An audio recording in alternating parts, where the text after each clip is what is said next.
J'espère que vous avez encore de la place pour le fromage.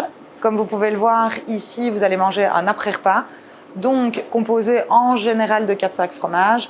On essaye évidemment, c'est juste le petit fromage avant le dessert et surtout après le repas.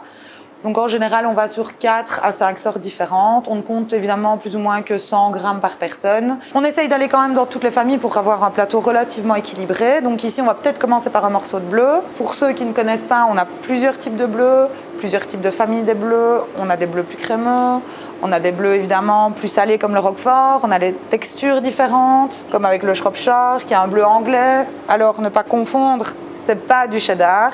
C'est juste le même colorant que dans le cheddar, comme vous pouvez retrouver dans le Gouda, la mimolette, dans certains fromages comme ça. Ensuite, on va peut-être passer dans une famille différente. Alors, en fonction de vos préférences, on peut aller soit sur un petit chèvre frais, soit un petit chèvre un peu plus affiné, soit plus crémeux, soit plus sec, selon vos préférences. Après le chèvre, on essaye d'aller dans la famille des croûtes fleuries, soit plus dans les textures brie, camembert, coulommiers, ou même vacherin, on est en pleine saison pour le moment, soit plus dans la famille des lys de Bourgogne, donc des textures plus embeurrées, on appelle ça des caillés lactiques. Donc là, si on choisit, on est déjà à 3 fromages. On peut mettre en quatrième la famille des croûtes lavées, donc là, c'est les fromages à croûte orange. Donc en général, c'est les fromages qui sont plus forts, comme Herve, Époisse, Munster. Mais en même temps, vous avez aussi dans cette même famille-là tout ce qui est reblochon, taleggio.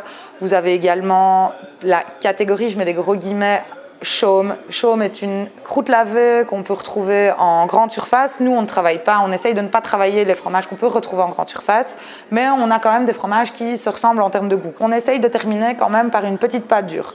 Alors, soit une tome, soit une pâte dure à proprement parler. Dans un plat principal, on aurait pris les deux. Mais ici, vu que c'est juste le petit fromage en après-repas, on va quand même n'en prendre qu'une des deux. Donc, soit on va dans les tomes. Vous avez des tomes de brebis, vous avez des tomes de chèvre, vous avez des tomes de vache, évidemment, aromatisés ou non. On peut avoir aussi du sans lactose, parce que c'est un problème qui touche énormément de personnes à l'heure actuelle. À savoir que tout ce qui est brebis et chèvre, en général, contiennent quand même moins de lactose. Donc, pour les personnes qui sont intolérantes, modérées, ça pourrait passer. Et alors, dans les pâtes dures, vous avez tout ce qui est Comté, Abondance, Beaufort, les gruyères. À savoir que le gruyère n'est pas le fromage à trous, ça c'est l'emmental. Et évidemment, dans cette même famille, vous pouvez retrouver tout ce qui est parmesan, pecorino, les Gouda. Le Gouda est orange aussi, comme vous avez vu pour le Shropshire. Donc, ce n'est pas du cheddar. Ici, nous avons nos 5 fromages. Ne vous étonnez pas, pour un après-repas, vous avez des toutes petites portions parce que c'est vraiment, voilà, le petit salé avant de manger le dessert. Et j'espère que vous allez profiter et bien passer votre balade gourmande. Bonne journée!